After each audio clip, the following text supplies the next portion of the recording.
I had just retired when my daughter-in-law called. I'm going to leave my 3 kids with you. After all, you don't do anything anymore. So you can watch them while I travel. I smiled and ended the call. I decided to teach her a lesson she would never forget. When she returned from her trip, the children hid behind me. The silence that followed was deafening. In that moment, as the phone still trembled in my hand, I made the most important decision of my 67 years. I decided to teach her a lesson she would never forget. But let me tell you from the beginning, because what happened when she returned from her trip, when the children hid behind me, the silence that followed was deafening. That was just the end of a story that began much earlier. My name is Helen Miller. 35 years of teaching at Lincoln Elementary in Columbus, Ohio, had prepared me to deal with difficult children, complicated parents, and impossible situations. But nothing, absolutely nothing, had prepared me for Brooke.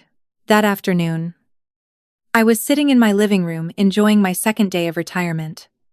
Do you know what it's like to work since you were 22 years old, and finally at 67, have time for yourself? I had waited for this moment my entire life. My coffee table was covered in brochures.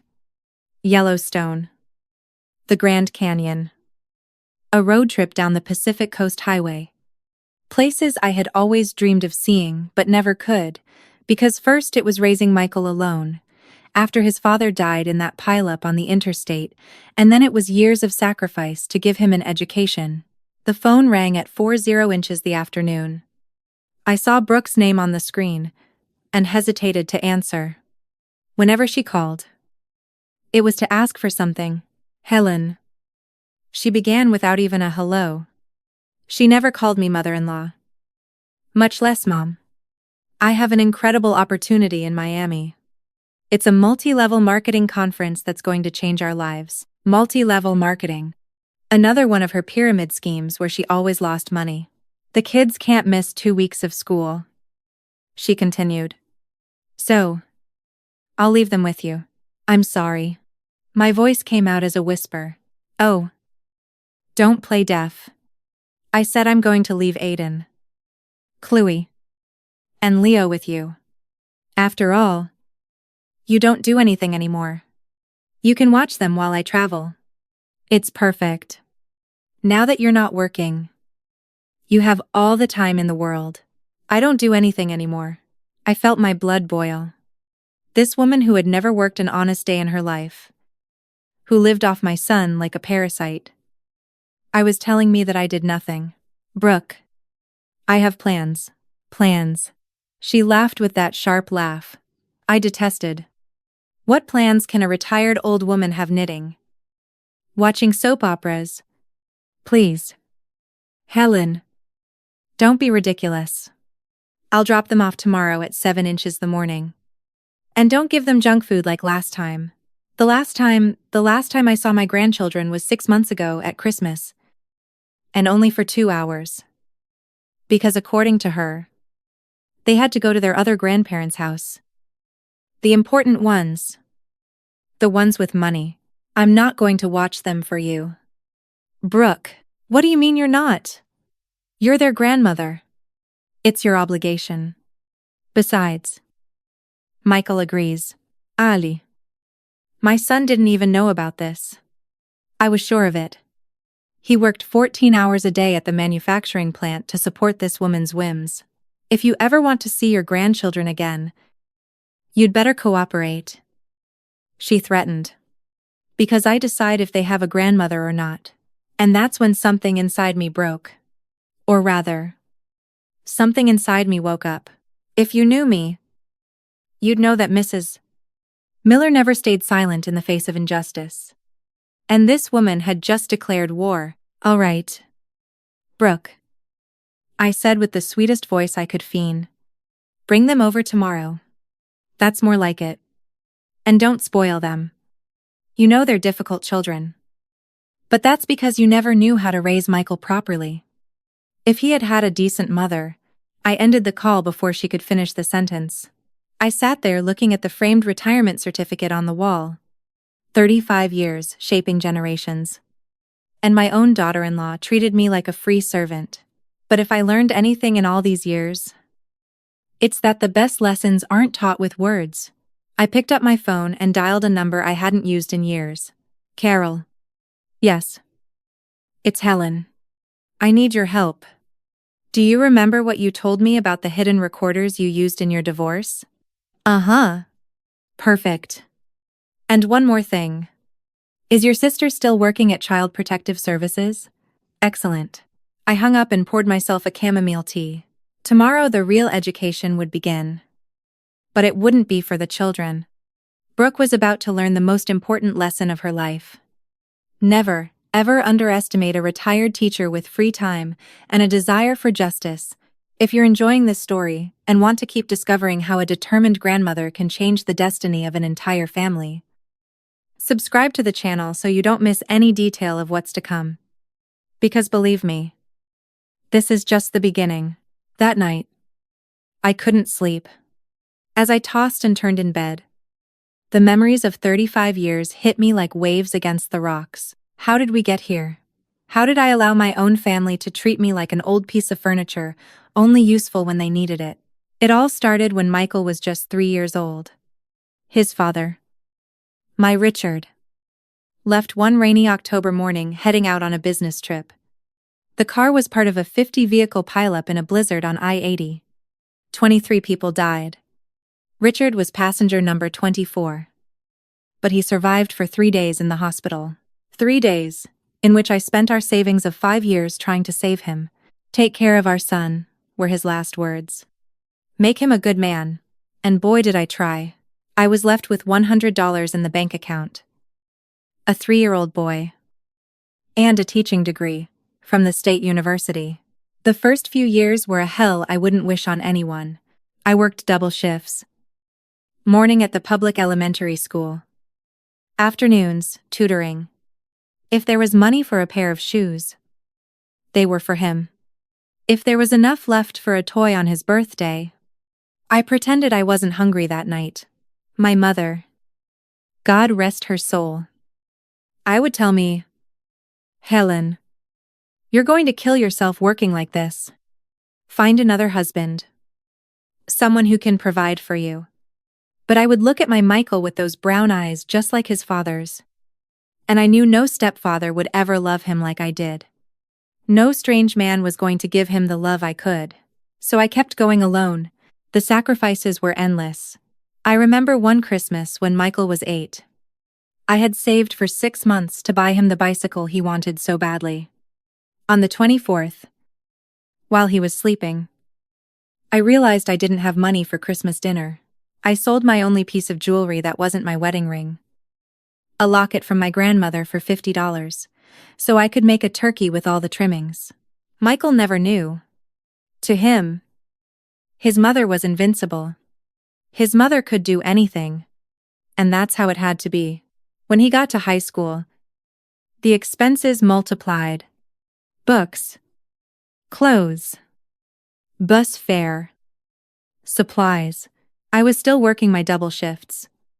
But now I also sold pies at the church bake sale on Sundays. My hands. Look at my wrinkled, stained hands with joints swollen from kneading dough at 4 inches the morning. But it was all worth it when Michael got into Ohio State University Industrial Engineering. I was bursting with pride. My son. The son of the widow Miller. The one who grew up without a father. Was going to be an engineer. It was in his junior year that Brooke appeared. Mom, I want you to meet someone special, he told me one Sunday after church. There she was in her pastel pink dress. Her perfect smile. Her shiny black hair falling in waves over her shoulders. She looked like a porcelain doll. She hugged me with a warmth that completely disarmed me. Oh, Mrs. Miller. Michael has told me so much about you. I admire you so much. Raising such a wonderful son all by yourself. You're my hero. How could I not fall into her trap? I, who had spent 20 years without a sincere hug that wasn't from my son, suddenly had this pretty young girl calling me a hero. The first few years were good. I won't lie. Brooke would come to the house, help me cook, tell me about her humble family from a small town in West Virginia. Her father was a coal miner. Her mother, a waitress. That's why I understand you so much. Mrs. Miller. You and I know what it's like to struggle. Lise. It was all lies. But I was so happy to see Michael in love that I didn't want to see the signs. They got married when Michael graduated. I paid for half the wedding with my retirement savings. It's an investment in my son's happiness. I justified to myself. Brooke cried with emotion. Or so I thought. Then, now I know she was crying because she expected a more lavish wedding. The change was gradual. Like poison administered in small doses. First came the subtle comments. Oh, Helen. What a shame. Michael didn't have a father figure. You can see it in his lack of ambition. If you had saved better, Michael could have gone to a private university. No offense. But your pies are very simple. I make them with more ingredients. More gourmet. Each comment was a small stab. But I endured them. For Michael. Always for Michael. When Aiden, my first grandson, was born, I thought things would get better. I rushed to the hospital with the blanket I had knitted for 9 months. Brooke looked at it and set it aside. Thanks. But we already have everything from Nordstrom. We can donate it. Nordstrom. While I was still buying my clothes at Goodwill to save for my son's future, she was shopping at Nordstrom with Michael's salary. Then came Chloe and Leo. With each grandchild, I drifted further away. Brooke had 1,000 excuses. The children needed a routine. I would spoil them. My house wasn't safe for children. My parenting ideas were old-fashioned. You just don't understand. Helen. She told me once. Kids today need early stimulation. English classes. Swimming. Robotics. Not just peanut butter and jelly sandwiches like Michael grew up on. Peanut butter and jelly sandwiches. My son grew up with love. With values. With the certainty that he was cherished. But Brooke had started her campaign to push me away. And Michael. Michael was too tired from working to notice. The hardest blow came 2 years ago. It was Chloe's 5th birthday.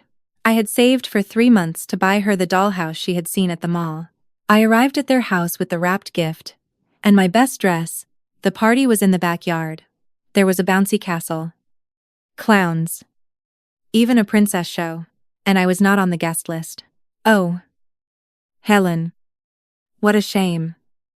Brooke said at the door. Not letting me in. It's just a party for her friends from school, and their parents. You understand, they're different people.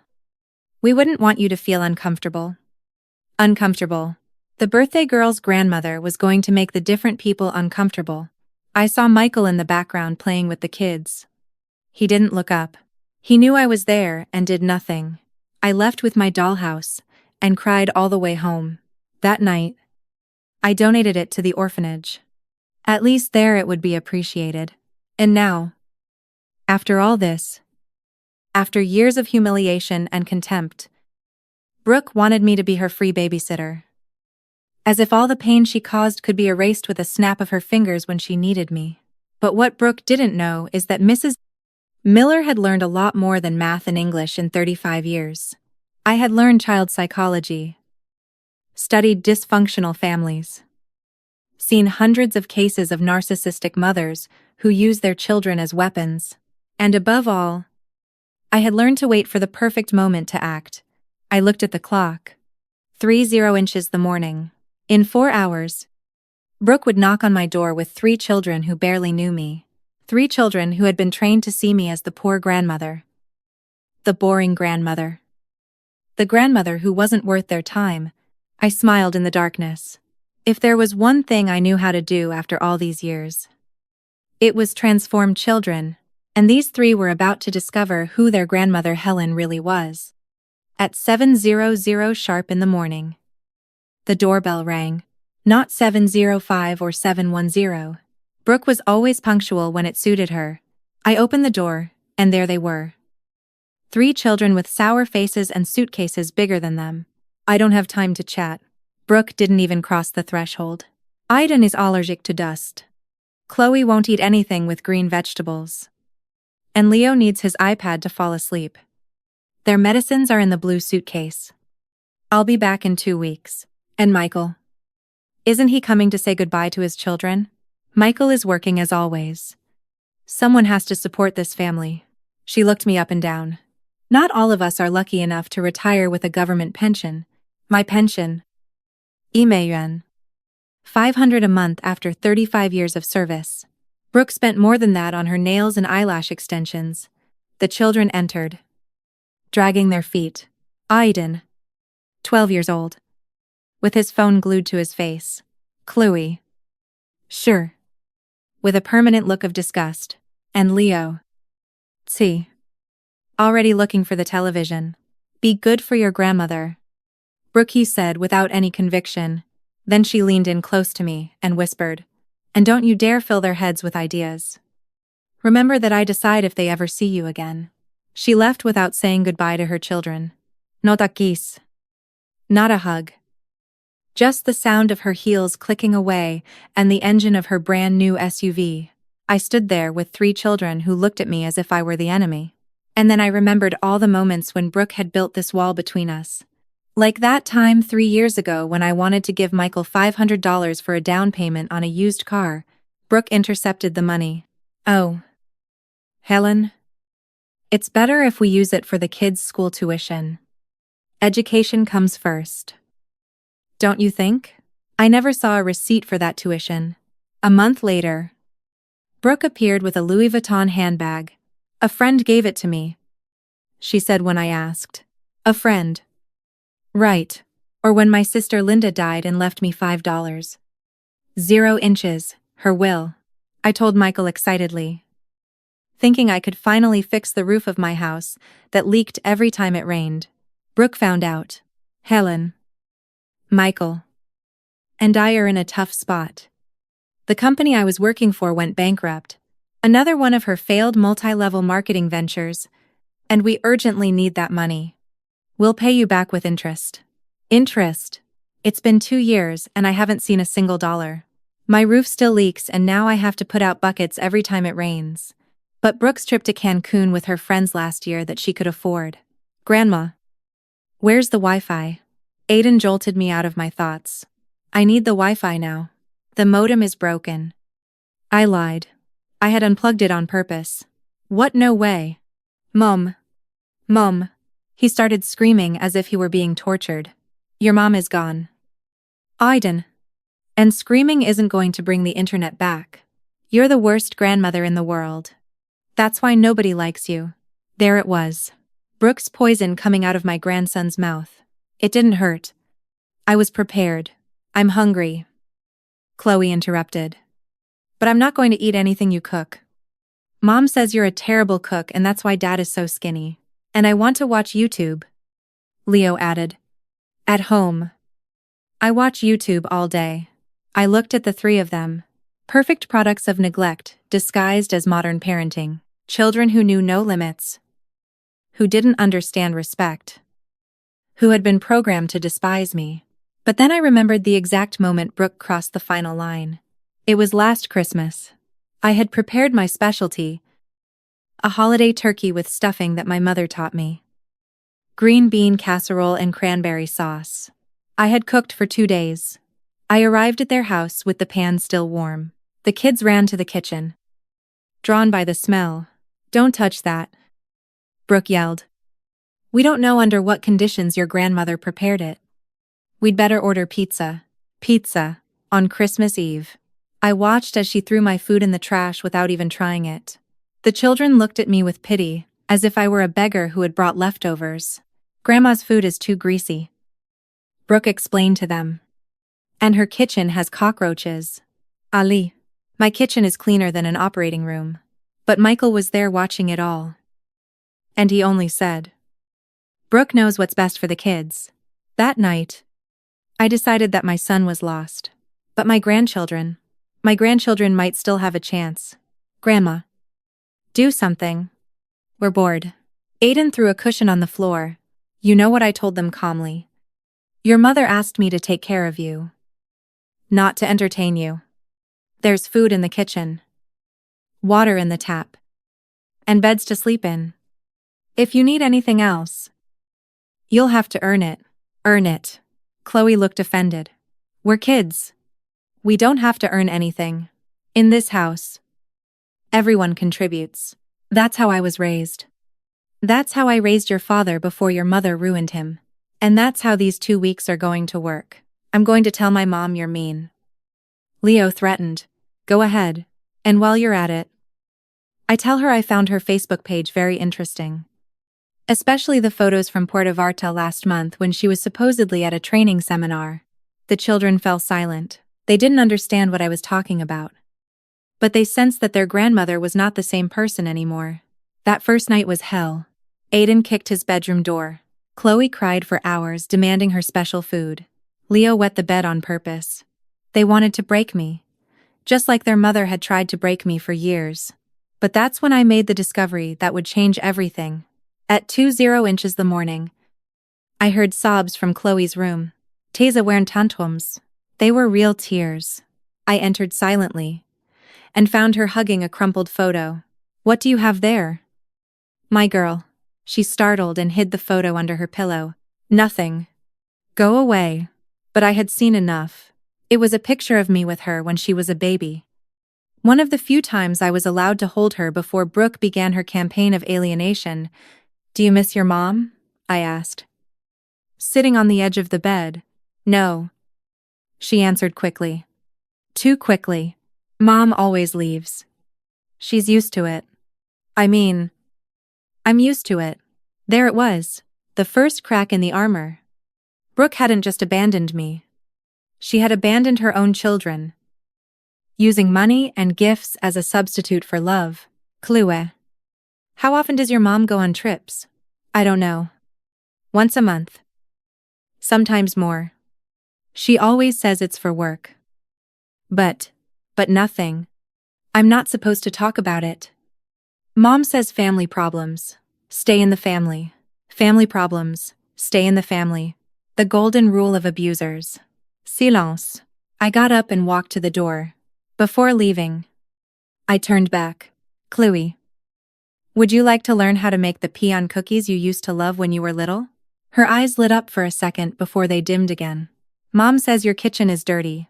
Your mom says a lot of things. Why don't you find out for yourself tomorrow? I closed the door, leaving Chloe with her thoughts. The first seed had been planted.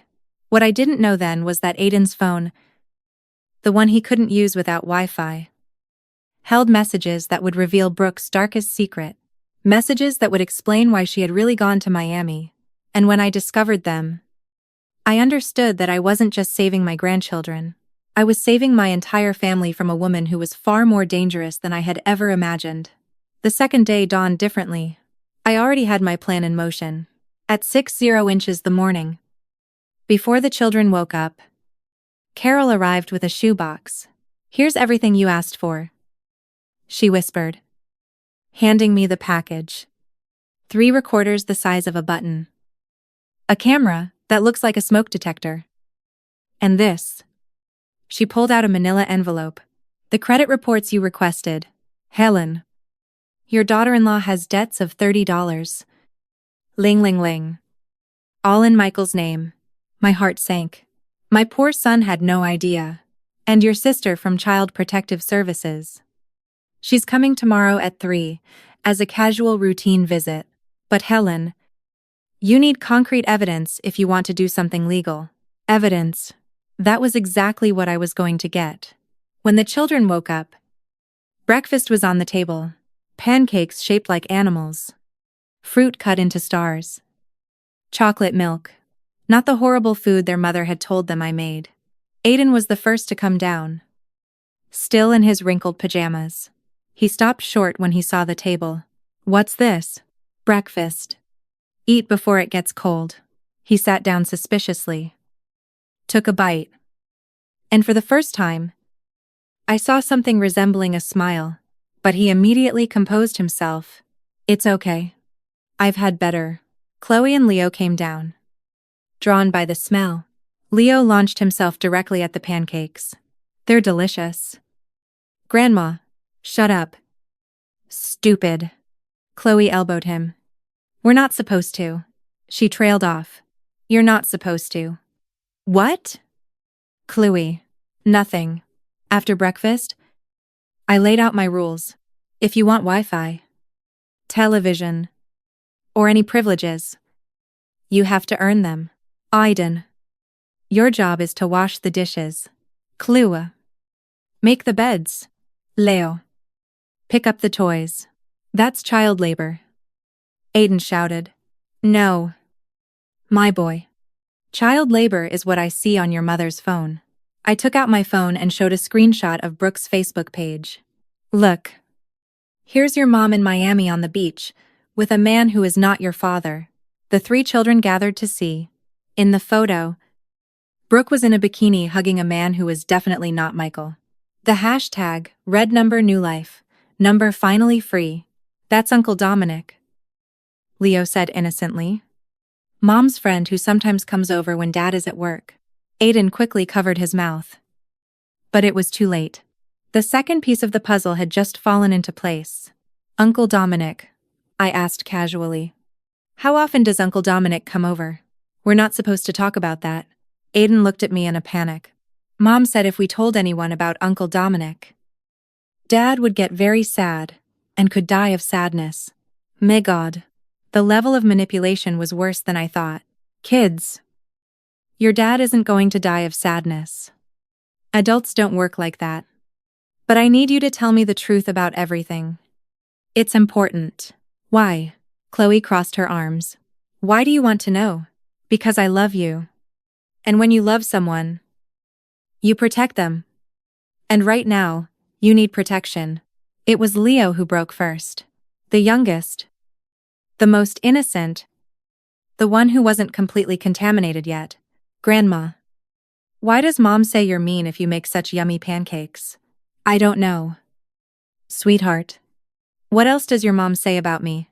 She says you're poor and embarrassing. That's why we can't visit you. She says your house smells bad and that you're a bitter old woman who ruined Dad's life. Every word was a stab. But I kept my composure. I discreetly installed the first recorder under the dining room table. And what do you think? Your house smells like cinnamon and coffee. Chloe said in a low voice. It smells like home. That afternoon, while the kids were doing their assigned chores, protesting but doing them, I checked Aiden's phone. I had forgotten that kids these days save everything to the cloud. With a little patience, I accessed his Google account. What I found chilled my blood. WhatsApp conversations between Brooke and this Dominic. They weren't just lovers. They were planning something much worse. I have almost everything ready. Brooke wrote. Michael signed the papers without reading. As always. The house is already in my name. And the brats. Dominic replied. I'll leave them with the old woman as soon as he gives me the divorce. Besides, Michael works so much he barely sees them. He won't be able to ask for custody. But we need more money to move to Miami for good. The old woman has a house. It's worth at least 200. Ling ling ling. When she dies, Michael inherits. And as his wife, half is mine. Or was mine. We'll see how we can get all of it. I kept reading. Brooke had taken out 3 credit cards in Michael's name. She had sold the car that was in his name and told him it had been stolen. She had even tried to take out a loan using my house as collateral. But needed my signature. That's why the monthly trips. They weren't for work. They were to meet Dominic in different cities. They had been to Cancun, Puerto Vallarta, Pa del Carmen, all paid for with the money Michael was killing himself to earn. I took pictures of everything, every message, every photo, every piece of evidence. My friend Carol was right. I needed to document everything. That night during dinner, I decided to test the children. What would you like to do tomorrow? Go home. Aiden answered automatically. To which house, your dad's house or Uncle Dominic's house? Chloe's fork clattered onto her plate. I don't know what you're talking about, Chloe. Sweetheart. I know it's hard. But I need you to tell me the truth. Does Uncle Dominic live with you? No. Well, sometimes when Dad travels for work, he stays to take care of us. In the guest room, Leo let out a nervous giggle. No. Grandma? He sleeps in Mom and Dad's room. And he doesn't let us in. And they make weird noises. Aiden stood up from the table. Furious. Shut up. Leo. Mom said not to say anything. And what else did your mom tell you not to say? It was then that Chloe broke. The tears started falling like a waterfall. That Dad is boring. That Uncle Dominic is more fun. That soon we're going to have a new house with a pool. That we're not going to be poor like Dad anymore. That we're not going to end up like you. Grandma. Living in an old, ugly house. I hugged her. For the first time in years, my granddaughter allowed me to hug her. And she cried. She cried like the 1-0-year-old girl she was. Not like the little robot Brooke had tried to create. Grandma. Aiden whispered. And for the first time, there was no hostility in his voice. Does Dad know? No. My love. Your dad doesn't know anything. Are you going to tell him? I'm going to do something better. I'm going to make sure you are all okay. That your dad is okay. And that your mom? Well, that your mom gets exactly what she deserves. That night, after putting the children to bed, and for the first time, none of them protested, I called Michael. Hi. Mom. How are the kids? Brooke told me you offered to watch them. Offered. The liar had twisted everything. They're fine. So, hey. Could you come over tomorrow after work? There's something with the house I need to discuss with you. Is it urgent? Brooke asked me not to bother her on her work trip. It's about a leak in the roof. It could affect the structure. It wasn't a total lie. There was a leak. But it wasn't in the roof. Okay. Mom. I'll be there around 7.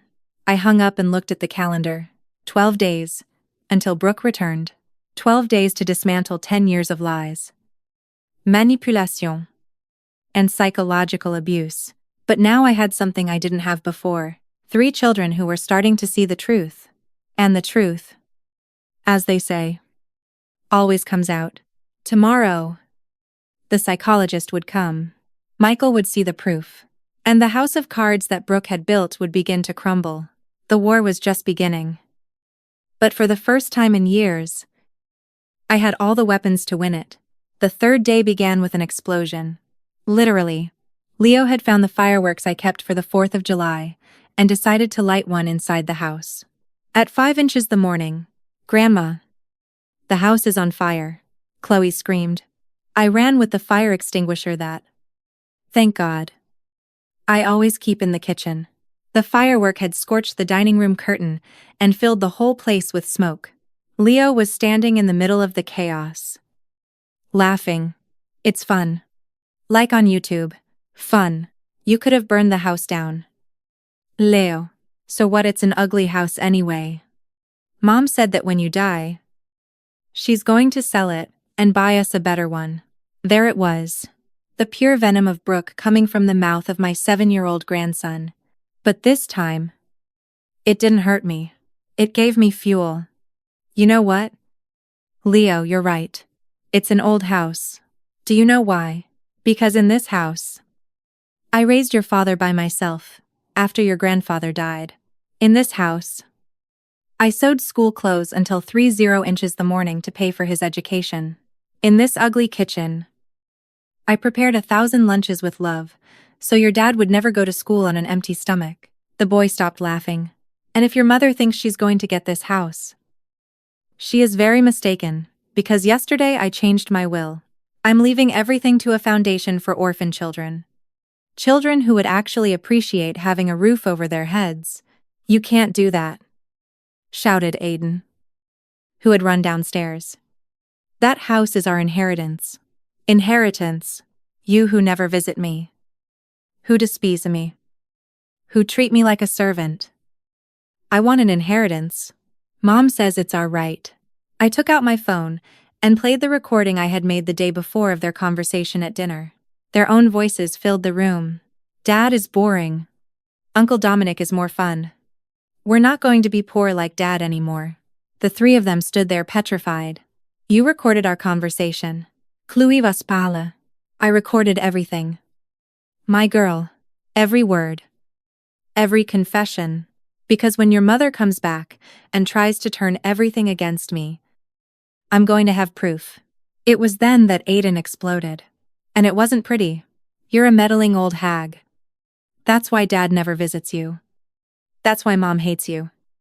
You're a bitter woman who can't stand to see anyone happy. He started throwing things. The vase my mother gave me, the picture frames on the shelf, my retirement diploma, all while screaming obscenities that no 1-2-year-old boy should know. I hate you. I hate you. I wish you were dead. Chloe joined the chaos. She went to the kitchen and started throwing plates on the floor. If you don't give us Wi-Fi right now, we're going to destroy your whole house. Leo, not wanting to be left out, grabbed my photo albums and started tearing the pages. Photos of my wedding. Of Michael as a baby. Of my parents who are no longer here. Pieces of my history flying through the air like macabre confetti. I stood in the middle of the hurricane. Calm. Observing. The hidden camera that Carol had installed was recording everything. After 20 minutes of destruction, the three of them were exhausted. Panting amidst the rubble of my living room. Are you finished? I asked calmly. They looked at each other, confused by my lack of reaction. Now you're going to clean everything up. Every broken piece. Every destroyed photo. And while you do it, you're going to think about this. Your mother left you here because she doesn't love you. If she loved you, she wouldn't have gone to Miami with Uncle Dominic. If she loved you, she wouldn't use you as weapons against your father. If she loved you, she wouldn't teach you to hate the only person who truly cares about you. You don't care about us. Aiden shouted. Oh. No. Who do you think convinced your father not to sell the house when he lost his job 3 years ago? Who lent him money to pay your tuition when Brooke spent the money on her trips? Who has been saving money for your college education since you were born? I pulled out 3 savings passbooks from the drawer. 1 in each of their names. Aiden. Simeyuan. Wubai. Kluy. Sanmeyuan. Babe. Leo. Armeyuan. Wubai. Every month, from my $1. Cinquecento pension. I save $100 for each of you. Since I can't see you, at least I can secure your future. But you know what? Tomorrow, I'm going to the bank to close these accounts. I'm going to give that money to children who actually value the efforts of others. Aiden grabbed his passbook with trembling hands. Simeyuan. 500 for me. It was for you. Not anymore. It was Chloe who broke first. Grandma. We didn't know. You didn't know. Or you didn't want to know. It's easier to believe your mother's lies than to think for yourselves. Isn't it? At that moment, the doorbell rang.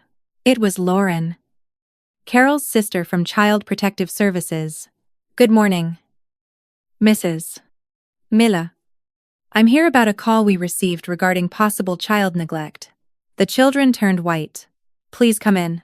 As you can see, the children have just had an episode. Lauren observed the destruction, took out her camera, and started taking pictures. Did the children do this? Mom says it's their way of expressing themselves. Leo murmured. Your mother encourages them to destroy other people's property. Mom says Grandma is old and it doesn't matter what she thinks. Chloe replied. Lauren took notes. And where is your mother now? In Miami on a work trip. Aiden said automatically. Work? I took out my phone and showed Facebook page. A new photo. Her and Dominic toasting on a yacht. Lots of work. As you can see, Lauren reviewed the photos. The conversations I had printed. The bank statements with the debts. Her expression grew more and more serious. Children. I need to speak with each of you separately. While Lauren interviewed the children, I picked up the pieces of my broken photos. Each fragment was a memory. But they no longer hurt me, because now I understood that I wasn't losing the past. I was reclaiming the future. An hour later, Lauren came out of the room where she had been with Aiden. Mrs. Miller. These children are suffering from severe emotional neglect. The psychological manipulation is evident. The oldest is on the verge of depression. The girl has chronic anxiety, and the little one, well, the little one is acting out what he sees. What can I do for now? Document everything. When the father comes, I need to speak with him. And when the mother returns, well, I'm going to have to open a formal investigation. After Lauren left, I found the 3 children sitting on the stairs. They no longer looked like the little tyrants who had arrived. They looked like what they really were. Scared and abandoned children. Are they going to take us away from our parents? Leo asked with a trembling voice. I sat with them on the stairs. No. My love. No one is going to separate you from your father. But things are going to change. It's going to hurt. Change always hurts. But sometimes it's necessary. Grandma. Aiden wouldn't look me in the eye. About Uncle Dominic. Dad is going to die of sadness if he finds out. No. My boy. Your father is stronger than you think. And he deserves to know the truth. We all deserve the truth. That afternoon, while they cleaned up the mess they had made, this time without protest, I heard Chloe whisper to Aiden, "What if Grandma is right? What if Mom really doesn't love us?" "Shut up," Aiden replied. But his voice no longer had conviction. Mom has to love us. She's our mom." But even he was doubting now. The armor of lies was beginning to crack. That night, after dinner in silence, Leo approached me with something in his hands. It was a torn photo that he had tried to tape back together. The photo of his father on his graduation day. "I'm sorry, Grandma. I tried to fix it." I hugged him, for the first time since he arrived. My youngest grandson hugged me back. "We can fix a lot of things, Leo. But first we have to accept that they're broken." And in a few hours, when Michael arrived, the real reconstruction would begin, stone by stone, truth by truth, until nothing was left of Brooke's castle of lies. Michael arrived at 7:15. He came straight from work, his engineer's uniform stained with grease and his eyes sunken with exhaustion. When I saw him at the door, for a moment, I saw the 8-year-old boy who used to cry because the other kids made fun of his patched-up shoes. "Hi, Mom. Where are the kids?" "Doing homework in the dining room." "Michael, sit down. We need to talk." "Is it about the leak? Can I check it quickly?" "It's not the leak in the roof. It's the leak in your marriage." He froze. "What are you talking about?" I placed a folder on the table. Inside were the screenshots of Brooke's conversations with Dominic. The statements from the credit cards she had opened in his name. The Facebook photos of her work trip in Miami. Michael took the papers with trembling hands. With each page he turned, his face lost more color. This has to be a mistake. Brooke is at a sales conference. Michael? My love. Brooke is in Miami with her lover. The children know. They've known for months. The children. His voice broke. The Uncle Dominic, who comes to take care of them when you travel. The one who sleeps in your bed. The one your children have had to endure in silence because their mother threatened them that you would die of sadness if you found out. I saw the exact moment my son broke. He didn't cry. He didn't scream. He just sank into the chair, as if someone had cut the strings holding him up. "I'm an idiot," he whispered. "A complete idiot." "No. So, you're a man who trusted the wrong person. But now you have to be strong for your children." "Dad." Aiden was at the door. He had heard everything. Michael looked up, and for the first time in years, He really looked at his son. Not at the spoiled child Brooke had created, but at the scared teenager who desperately needed his father. Aiden. Son. We already knew. Dad. We've known for a long time. Chloe and Leo appeared behind their brother. The three of them stood at the door, as if they were afraid to get closer. Come here. Michael opened his arms. And for the first time in I don't know how long, I saw my grandchildren run to hug their father. The four of them cried together while I made coffee. Sometimes tears are the first step to healing. That night, after Michael took the children to bed early, I was left alone, planning the next phase. Brooke had underestimated the retired teacher. But now the teacher was going to give her a lesson she would never forget. The following days were intense. Michael took a vacation, the first in 3 years, and practically moved into my house with the children. Together, we implemented what I called the Respect Project. First, schedules. Wake up at 7. Breakfast at 8. Educational activities. Lunch. Free time earned with good behavior. Dinner. And bill and inul. But at home, we go to sleep whenever we want. Chloe protested the first day. That's why you are the way you are. I replied. The brain needs routine to feel safe. Second, responsibilities. Each child had age-appropriate chores. Aiden helped with the garden. Chloe in the kitchen. Leo organized the games. This is exploitation, Aiden muttered as he trimmed the plants. No. This is family. Michael corrected him. In a family, everyone contributes. Third, real consequences. If they didn't comply, there was no Wi-Fi. If they shouted, time out. If they broke something, they fixed it or paid for it with their allowance.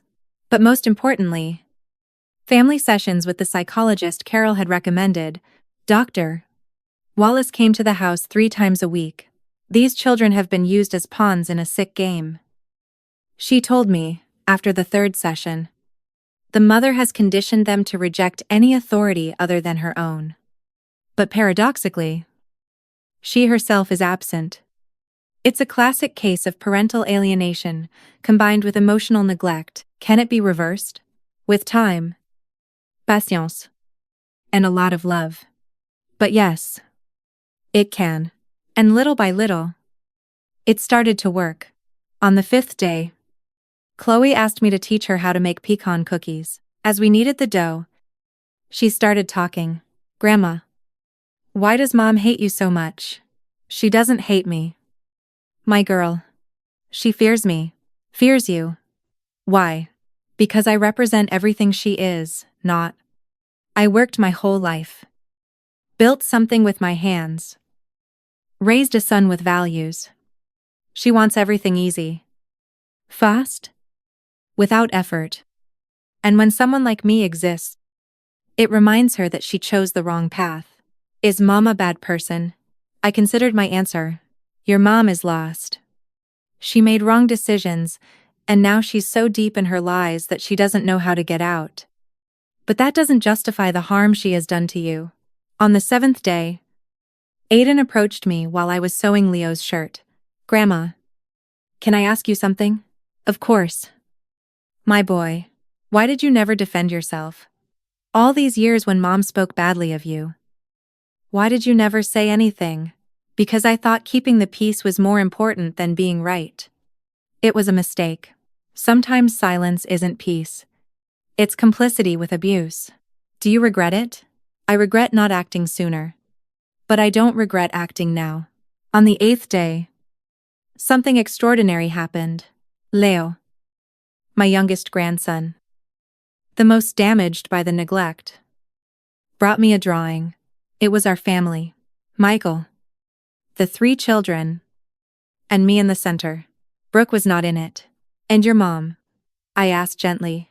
Mom is on a trip. He replied. She's always on a trip. But you're always here. That night, Michael and I had a conversation we should have had years ago. Mom, I'm so sorry. I failed you as a son. No. Michael, I failed you as a mother. I should have taught you to recognize the signs. I should have protected you better. How did I not see what was happening? Because love blinds us. And because manipulators are experts at making us doubt our own perception, what am I going to do when she comes back? That's what we're preparing for. I have a plan. And I did have a plan. With Carol's help. I had contacted a lawyer specializing in divorces with parental alienation, with Lauren from Child Protective Services. We had a complete file. With Dr. Wallace. We had psychological evaluations of the children. On the 9th day, the children did something that left me speechless. They organized a dinner for their dad and me. They cooked with supervision, set the table, and even made a centerpiece with flowers from the garden. It's to say thank you, Aiden explained with no trace of the hostile boy who had arrived. Thank you for not giving up on us. During dinner, Michael took out his phone. Brooke sent me a message. She says she'll be here in 5 days and hopes the kids are ready. Ready for what? Chloe asked. Michael looked at me. It was time to tell them. Kids, when your mother comes back, things are going to change a lot. Dad is going to file for divorce. I expected tears. Protest. Drama. Instead, Leo asked, are we still going to be able to come to Grandma's? You're going to live with me, Michael said. And you'll see your grandma every day if you want. And Mom? Aiden tried to sound indifferent. But I saw the pain in his eyes. Your mom will have to make decisions. But no matter what happens, you are going to be okay. I promise you. That night, as I tucked Leo in, he told me, Grandma, you know what? I don't miss the iPad anymore. It was a small miracle. But big changes always start with small miracles. There were 5 days left until Brooke's return. 5 days to finish preparing everything. Because when she walked through that door, she wouldn't find the broken children she had left, nor the submissive mother-in-law she expected to manipulate. She would find a united blank, strong family, ready for battle, and I, the old retired teacher who, according to her, did nothing. I was about to teach her the most important lesson of her life. Never, ever underestimate the power of true love over manipulation. The 10th day began with a revelation that changed everything. Chloe came to my room at 60 inches the morning. Her eyes red from lack of sleep. Grandma, I need to tell you something. Something I haven't even told Dad. I sat up in bed and hugged her. What's wrong? My girl. Mom. Mom has another phone. One that Dad doesn't know about. She hides it in her makeup bag. One day, I saw it by accident, and she trailed off trembling. And what did you see? Photos. Lots of photos of her with Uncle Dominic. But also there were documents, papers from a bank in Miami, and something about a house she bought there. My heart stopped. A house in Miami. Yes, and there was more. An email from a lawyer about custody. Mom wants to take us to live in Miami with Uncle Dominic. It said something about how the US doesn't have an extradition treaty for civil cases or something like that. My God. Brooke wasn't just planning to leave Michael. She was planning to steal the children and disappear. Is there anything else I should know? Chloe hesitated, then pulled something from her pajamas. It was a USB drive. I copied everything. I don't know why I did it. Maybe because deep down I knew that someday, someone would need to see it. I hugged her tightly. My 10-year-old granddaughter had had to carry this secret alone. Being braver than many adults. I plugged the USB into my old computer. What we found was devastating. Not only was there evidence of the house in Miami purchased in Dominic's name with money Brooke had been siphoning from their joint accounts for 2 years, but there was also a detailed plan. Phase 1. Convince M that I need a training trip to Miami. Phase 2. During my absence, Dominic will empty the house of anything valuable. Phase 3. Upon my return, I will provoke a fight with the old woman. I'll make it look like she mistreated the children. Phase 4. I'll use that to justify leaving with the children for their safety. Phase 5. Once in Miami. There's no turning back. But the worst was in an audio file. It was Brooke talking to someone on the phone. I don't care if the brats cry for their dad. They'll forget in 2 months.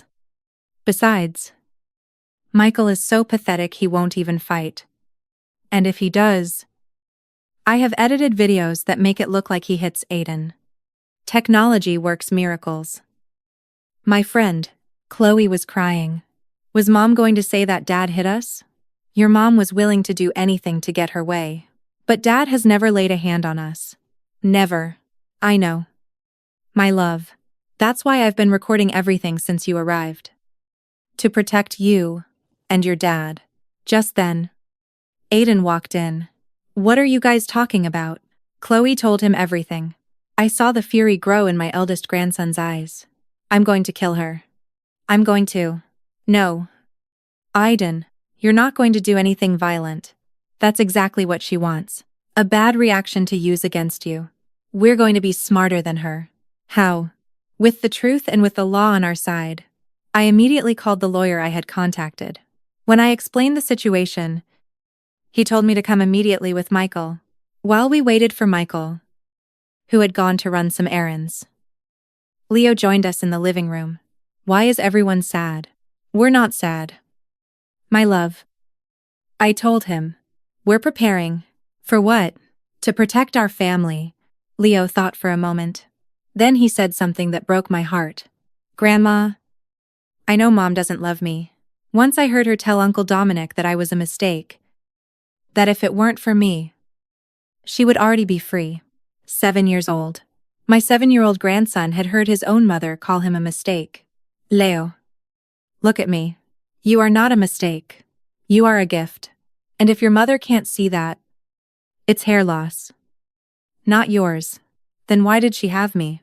Aiden answered before I could. To trap Dad. Mom got pregnant with you right when Dad had asked for a divorce the first time. Dad wanted a divorce before. Chloe was surprised. 3 years ago, I heard them fighting. Dad had found out that Mom had spent Grandpa Richard's insurance money on a trip with her friends. But then Mom told him she was pregnant with Leo. And Dad stayed. I started connecting the dots. Richard's life insurance. I never knew how much it was. But Michael had told me he would save it for the children's education. Now I understood where it had gone. Michael arrived with a distraught look on his face. Mum. I went to the bank. Brooke emptied our savings account yesterday. 38 yuan. Ling ling ling. Everything we had saved in 10 years. Sit down. Son, there's more you need to know. I showed him everything. The documents. The audio files. The plan. With each piece of evidence. Michael seemed to age years. How could I have been so blind? Dad? Aiden sat next to him. It's not your fault. Mom is a very good liar. She fooled all of us. But I'm their father. I should have protected them. You're protecting us now. Chloe said. That's what matters. The lawyer arrived at noon. Mr. Martinez. A man in his 60s, with the face of a bulldog but kind eyes. With all this evidence, we can not only prevent her from taking the children, but also request a restraining order. Attempted parental kidnapping is a serious crime. Plus the financial fraud. We're talking about jail time. I don't want her to go to jail. Michael said. I just want my kids to be safe. Dad. She was going to accuse you of hitting us. Aiden reminded him. She was going to destroy you. Still, I don't want her children to see their mother in prison. Martinez nodded. I understand. We can negotiate. She gives up custody. Returns the money. And there are no criminal charges. But we need to act fast. What if she suspects something? She arrives in 4 days. I said. Perfect. Enough time to prepare everything. After the lawyer left, we all sat in the living room. My little living room that had seen so much history. Kids. Michael began. I want you to know that no matter what happens with your mom, I will always be here and so will your grandma. Is Mom going to go to jail? Leo asked. We don't know. But she's going to have to face the consequences of her actions. Are we going to see her again? Chloe tried to sound indifferent. But it was her mother after all. That will depend on her, and on what the judge decides is best for you. That night, as we ate the chili I had made with Chloe's help, Aiden said something that filled me with pride. Grandma, thank you for not giving up. For fighting for us, when we weren't even fighting for ourselves. I will always fight for you. Always. You know, Chloe added. These have been the best days of my life. For the first time, I feel like I'm in a family. Me too, Leo said with a mouthful of chili. And Grandma's food isn't horrible. It's the best in the world. We laughed. For the first time in years. We laughed as a family. But while the children watched a movie in the living room, Michael and I had a more serious conversation in the kitchen. Mom, I'm scared. What if Brooke becomes violent? What if she tries to take the kids by force? That's why we have the plan. The day she arrives, the children will be at Carol's house. The police will be alerted. The lawyer will be present. She won't be alone with them for a single minute. And what if the kids miss her later? What if they hate me for separating them from their mother? The children will miss the mother they never had. Not the one they do have. And with therapy and love, they will heal. We will all heal. I looked at my grandchildren in the living room, cuddled on the sofa, watching the movie. In 10 days, they had changed so much. They were no longer the little broken tyrants who had arrived. They were children. Just children who needed love and boundaries. There were 3 days left until Brooke's return. 3 days to finish legally protecting these children. Because what Brooke didn't know was that while she was enjoying herself in Miami, an army had risen here. An army of love, truth, and justice. And we were ready for war. The last 3 days before Brooke's return were the most intense and beautiful of my life. It was as if the universe had given us this time to build the foundation that should have existed from the beginning. The 11th day dawned rainy. While I was making breakfast, I found Aiden in the living room, looking at a photo album I had rescued from the destruction of the first day. That's Dad. He pointed to a photo where Michael was his age. Yes, he had just won the state math competition. Look at the pride on his face. He looks like me. No. My boy. You look like him. And not just physically. You have his intelligence. His nobility. You had just buried it under pain. Aiden turned the page. There I was, 35 years old. With my first group of students. You looked happy. Grandma, I was happy. Teaching was my passion. Like cooking. Like loving you all. Why did you let Mom push you away from us? I sat next to him, out of cowardice. I thought that if I didn't make waves, one day, she would change. But abusers don't change with submission. They get stronger. Grandma, do you think I'm like Mom? Sometimes I feel so much rage inside. Rage doesn't make you bad. Aiden, what you do with it is what defines who you are. Your mother uses her rage to harm. You can use it to protect. To build. To change what is wrong. That morning, we did something special. I taught them how to make my mother's chili. 32 ingredients. 4 hours of preparation.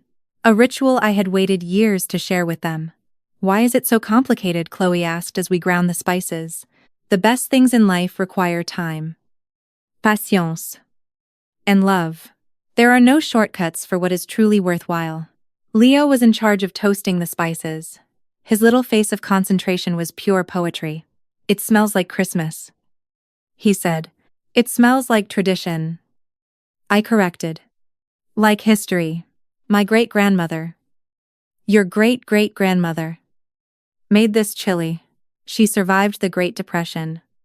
2 world wars. And now it lives on in us. Are we history? Leo seemed amazed by the idea. We are living history. My love, each of us carries the stories of those who came before. While we cooked, Michael worked at the dining room table with the lawyer, signing documents, preparing the legal strategy. From time to time, he would look at us with a sad smile. Dad seems different, Chloe observed. Your dad is waking up from a very long dream, I explained. It hurts to wake up. But it's necessary. That afternoon, Dr. Wallace came for a special family session. I want each of you to write a letter to Brooke. Not to send it, but to get out what you're carrying inside. Aiden wrote 3 pages of fury. Chloe. 1 page of questions. Leo drew his mother as a monster with suitcases instead of hands. Michael wrote only 1 line. I forgive you. But I will not allow you to cause any more harm. I wrote, I failed as a mother-in-law by not stopping you sooner. I will not fail as a grandmother. Now, the doctor said, I want you to burn them. Let go of the pain. In the backyard. Under the light rain. We burned the letters in a clay pot. As the paper turned to ash, Leo asked, Are we free now? Now we begin to be free. The doctor replied. The 12th day was for practical preparation. Carol came with her sister Lauren from CPS. The day Brooke arrives, the children will be at my house. Carol explained. It's better they don't witness the initial confrontation. But I want to see Mom's face when she realizes we know everything. Aiden protested. No. My love. I intervened. Revenge is not our goal. Protection is. Lauren reviewed all the documents. With this, we can request emergency custody for Michael. Brooke won't be able to get near the children without judicial supervision. What if she comes with that Dominic guy? Michael asked. We'll have a patrol car nearby. Any sign of violence, and they'll intervene. That night, while the children were sleeping, I found Michael in the garden looking at the stars. What are you thinking about? So, about Dad. Do you think he would be disappointed in me? Your father would be proud that you are finally doing the right thing. It took me a long time, but you got there. That's what counts. Mom? How did you manage to raise a son alone? How did you find the strength? I didn't find it. I built it day by day. Decision by decision. Just like you are building it now. On the 13th day, the last day before Brooke's return, we decided to do something special. A real family day. We went to the park where I used to take Michael when he was a boy. The children ran, played, got dirty. For the first time in years, I saw them just being kids. Grandma. Look. Leo had climbed the tallest tree. I can see the whole city. Be careful, I shouted. But Michael stopped me. Let him. Mom. He needs to feel brave. Chloe and I sat on a bench, eating corn on the cob. Grandma. When Mom comes back, is all of this going to end? No. My girl. This is just beginning. What's going to end is the fear, the manipulation, the lies. What if Mom cries? Whenever she cries, Dad forgives her for everything. Not this time. This time, your dad has something stronger than your mom's manipulation. What? The truth? And you all to protect. Aiden approached us with cotton candy for everyone. I spent my allowance, but it was worth it. That's my grandson. Learning that giving is worth more than receiving. At sunset, we returned home. The children were exhausted, but happy. While I was making dinner, I heard them talking in the living room. Do you remember when Mom used to bring us here? Leo asked. Mom never brought us here. Aiden replied. Mom never took us anywhere that wasn't the mall. But Grandma did. Chloe said. In just 13 days. Grandma has given us more than Mom has in years. My heart swelled with love and sadness at the same time. During dinner, Michael made an announcement. Tomorrow is going to be a difficult day. But I want you to know that no matter what happens, we are a family and real families protect each other. Is Mom not family? Leo asked. Confused. Mom is your biological mother. But family? Family is who is here when things get tough. Family is who loves you unconditionally. Then Grandma is more family than Mom. Leo concluded with the simple logic of children. That night, as I tucked them in, Each one said something I will cherish in my heart forever. Aiden, Grandma, thank you for not giving up on me, even though I was horrible to you. Chloe, Grandma, I want to be like you when I grow up. Strong and brave. Leo, Grandma, can I call you Mama Helen? I already have a mom. But I need a real mom. I couldn't hold back the tears. You can call me whatever you want. My loves, I will always be your grandma who loves you. Michael and I stayed in the kitchen late, going over the plan for the next day. At 10:00 the morning, I take the kids to Carol's house. At 11:00. The lawyer comes. At 11:30. The patrol car will be on the corner. Brooke said she arrives at noon, and we will be ready. Before sleeping, I looked at the photos of these 13 days I had taken with my old phone. The transformation was impressive. From 3 broken and hostile children to 3 children healing, laughing, being a family. Tomorrow, Brooke would return expecting to find her submissive mother-in-law and her emotionally abandoned children. Instead, she would find the consequences of her actions. She would find that true love is always stronger than manipulation. She would find that the family she had despised had become an impenetrable wall protecting the children she had used as weapons. And I, the old retired teacher, I was ready to teach the final lesson. The most important one. The definitive one. It was 11:58 the morning. Michael and I were sitting in the living room with Mr. Martinez beside us. The documents were on the coffee table like soldiers, ready for battle. My phone showed a message from Carol. The kids are fine. Playing in the yard. They don't suspect a thing. At 2:03. We heard the engine of Brooke's SUV. My heart was beating so hard I was sure Michael could hear it. Calm down. Mom, he said, taking my hand. She has no power over us anymore. The door opened without a knock. Classic Brooke. Walking in as if she owned the place. She was tan, wearing a new dress that probably cost more than my monthly pension, and dragging a Louis Vuitton suitcase. Ugh. It's so hot, she exclaimed without even looking at us. Michael, what are you doing here? You should be at work. Where are the kids? I hope you haven't spoiled them. Helen, it's hard enough for me too. She stopped when she saw the lawyer. Who is this? Brooke. Michael stood up. His voice was firm, nothing like the exhausted man who had arrived 13 days ago. We need to talk. Talk about what I'm tired from the trip. The kids and I are going home. The kids aren't here, I said calmly, and they're not going anywhere with you. Her face changed. The mask of sweetness cracked a little. Excuse me. Michael, what does this mean? Mr. Martinez cleared his throat. Mrs. Milla? I'm Mr. Martinez. I represent Mr. Miller in the divorce and emergency custody proceedings he has initiated. Divorce. She let out a nervous laugh. Michael. Honey. What did your mother do to you? Now, you know she's old and makes things up. No. Brooke. Michael took out his phone and played an audio file. It was her own voice. The brats get in my way.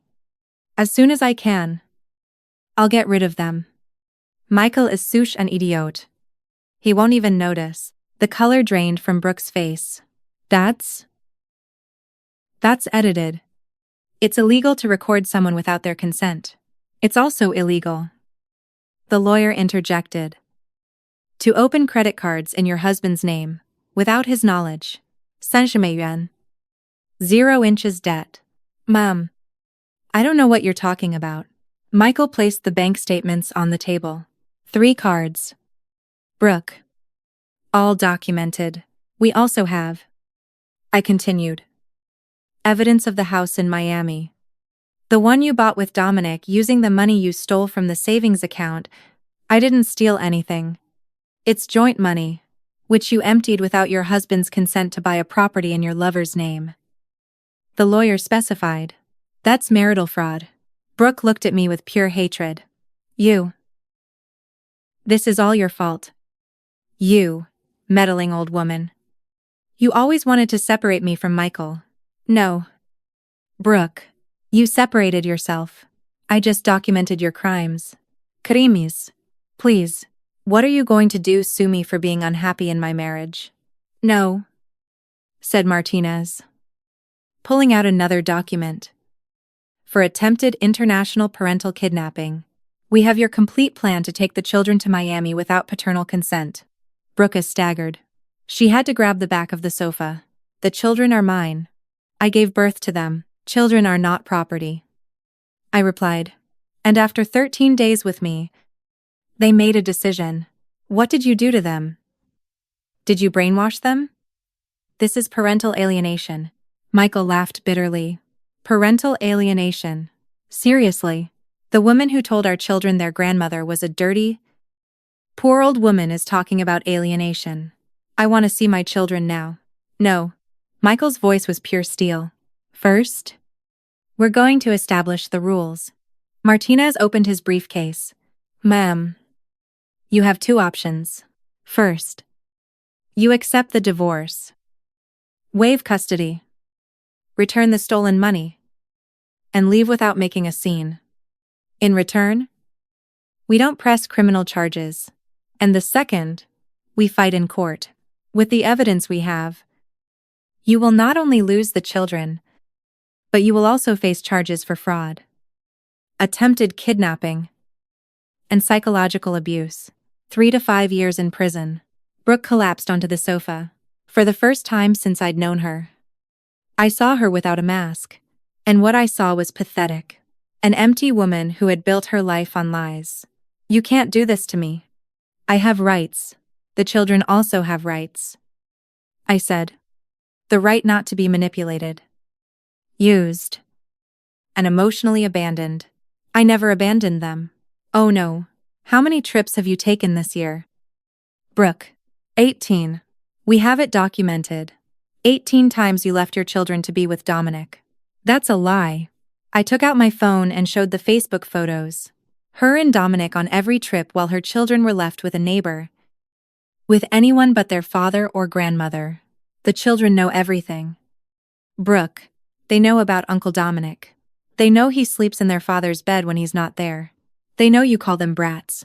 They know you were planning to take them to Miami. I want to talk to them. Not until you sign the papers. Michael said. Brooke took out her phone. I'm going to call Dominic. He's a lawyer. He'll defend me. Go ahead, said Martinez. But I should inform you that Dominic has already been notified that he is implicated in a fraud case. I doubt he wants to dig himself in deeper. She dialed. Once. Twice.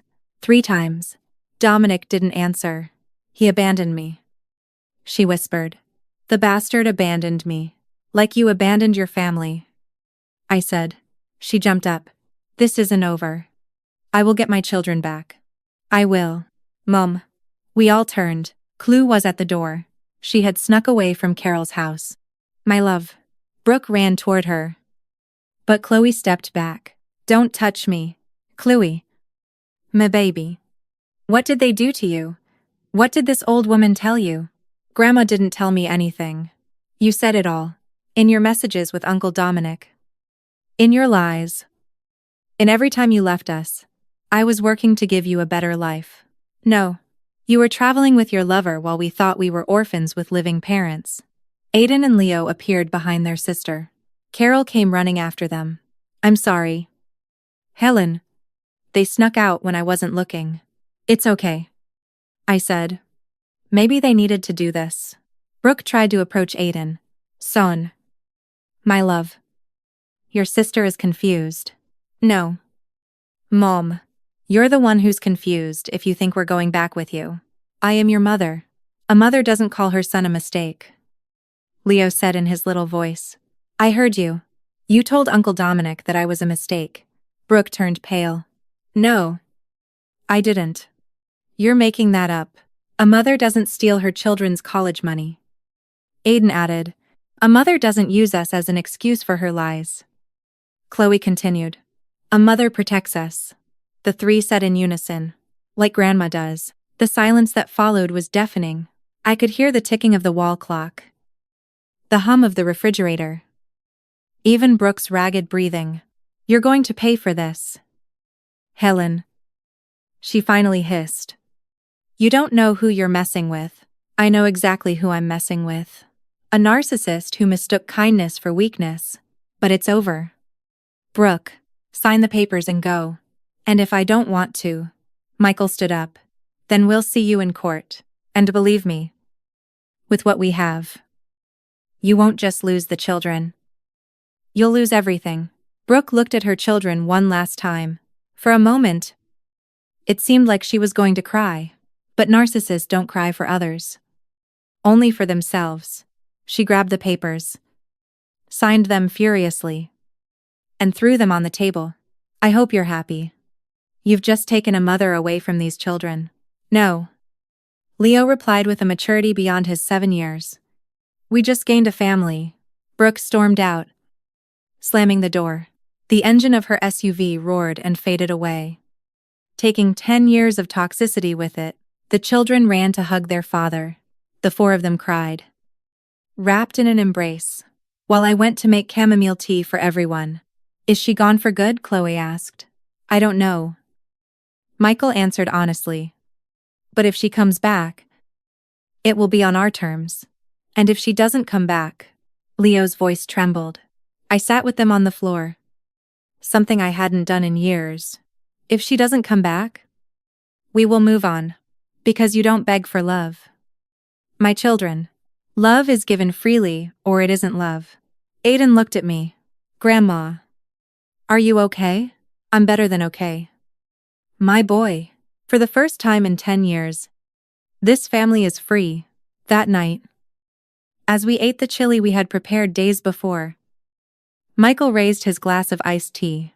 "To Mom, to the woman who saved us all, to Grandma," the children shouted. But I raised my glass for something else. To the truth. Because in the end, the truth always wins.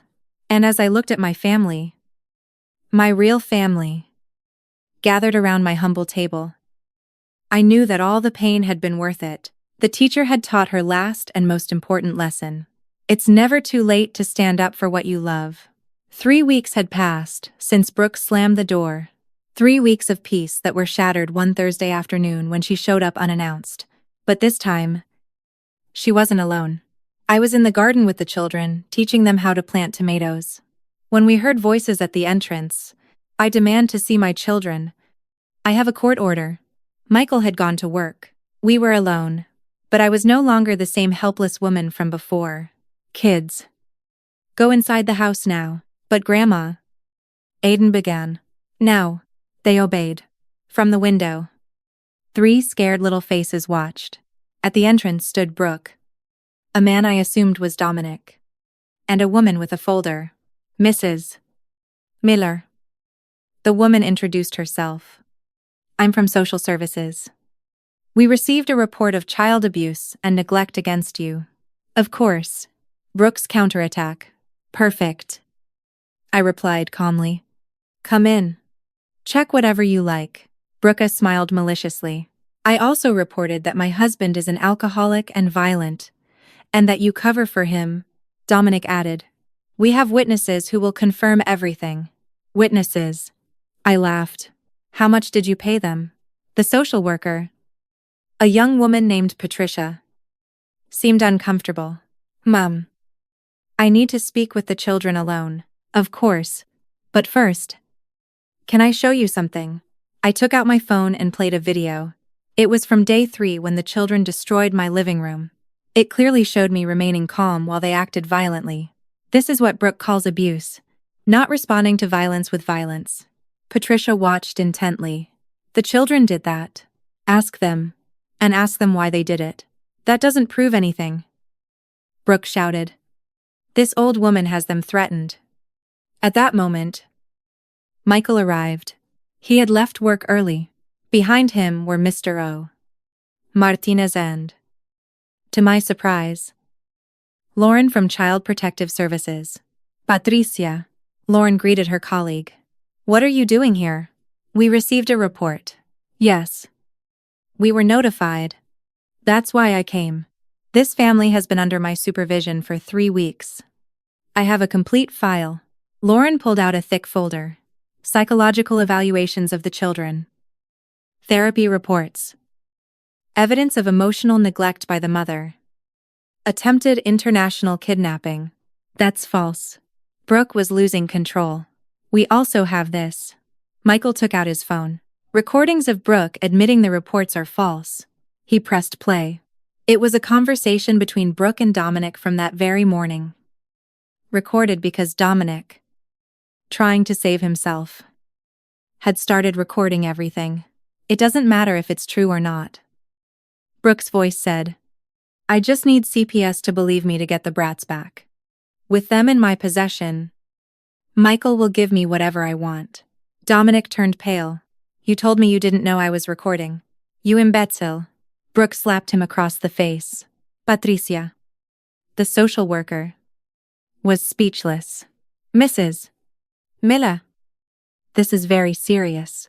Filing false reports is a crime. I want to talk to my children. Talk to them, I said. But from here?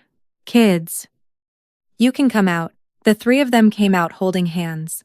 They stood 10 feet from their mother. Tell this woman the truth. Brooke ordered. Tell her how your grandmother abuses you. Grandma taught us how to cook. Leo said. Grandma listens to us. Chloe added. Grandma loves us. Aiden concluded. You just use us. She brainwashed you. It's parental alienation. Lauren intervened. Mrs. Miller. In my 20 years of experience, I have never seen such a clear case of projection. You accuse others of exactly what you do. I have something else to show, I said. I went into the house and came out with a box. These are all the cards, drawings, and letters the children have made for me over the years that you threw in the trash. I rescued them from the can when I came to visit. Look at the dates. Patricia reviewed the contents. There were dozens of discarded expressions of childhood love. For my grandma that I can't see. She read from a letter from Chloe from 2 years ago. I miss you. But Mom says you're busy. There's also this. Michael pulled out an envelope. The results from the private investigator I hired. Brooke has been living a double life. Not just with Dominic. She has profiles on 3 dating apps. All active. Dominic exploded. What? You told me I was the only one. Shut up. You idiot. Brooke was cornered. Patricia closed her folder. I've seen enough. Not only is there no evidence of abuse by Mrs. Dotliff, Helen Miller or Mr. Miller, but there is clear evidence of manipulation and false reports by Mrs. Brooke Miller. Furthermore, Lauren added, I am going to recommend that the mother's visits be supervised and that the children continue therapy. You can't do this. Yes. We can, said Martinez. And there's more. Mrs. Miller, you are being sued for fraud. The banks have already been notified of the fraudulent credit cards. Brooke looked at me with a hatred that could melt steel. You. This is all your fault. No. Brooke, I only brought to light what you did in the darkness. It was then that Dominic spoke. I'm leaving. Brooke. You lose. I'm not going down with you. You can't leave me. You promised we would be together. You promised you were rich. That the house in Miami was yours? It was all a lie. Dominic left, leaving Brooke alone in the yard. For the first time, I saw her as she truly was. An empty woman who had gambled everything on lies and lost. You have 5 minutes to leave, Michael said. Or I'm calling the police. Brooke approached the children one last time. Someday you will understand what you did to me. And you will regret it. No. Aiden replied with surprising maturity. Someday. Maybe you will understand what you did to us. And I hope you regret it. Brooke left. This time, she didn't slam the door. She left defeated. Empty. Alone. That night, as we ate dinner, Chloe asked, Do you think Mom will ever change? I don't know. My love, Michael replied. But that's not our problem anymore. Do you hate her? Leo asked. I thought carefully before answering. I don't hate her. I pity her. Imagine living your whole life without being able to truly love. Without knowing real happiness. That is her prison. 1. She built herself. 6 months later. It was Saturday morning. And my house was filled with laughter. Not just from my grandchildren, but from 6 other children from the neighborhood. My living room. The same one that was once destroyed in a fit of rage. I was now a small art workshop. Grandma Helen. Look at my painting. A little 5-year-old girl showed me her work. A smiling sun over a house. After the scandal with Brooke, the story got out in the neighborhood. But instead of negative gossip, I received support. And when I mentioned that I missed teaching, the mom started asking if I would give private lessons. Now, I had Helen's art house, classes in painting, crafts, and traditional cooking for children. I charged a fair price. $20 per class. But the real payment was seeing those happy little faces. Mom. Michael came in with coffee and cookies for everyone. He had changed so much. The exhausted and defeated man now smiled. He had gained a healthy amount of weight. And his eyes sparkled. How's the class going? Perfect. Like everything lately. The divorce had been finalized 3 months ago. Brooke didn't fight anymore. Especially after the bank sued her, and she had to declare bankruptcy. The last we heard was through Chloe, who saw on Facebook that she was working as a caregiver for the elderly in another state. The irony is delicious. Aiden had commented when we found out. Now she has to take care of old people for $20 an hour. Don't make fun. I scolded them. Honest work is dignified. Maybe it will help her find herself. The children had blossomed.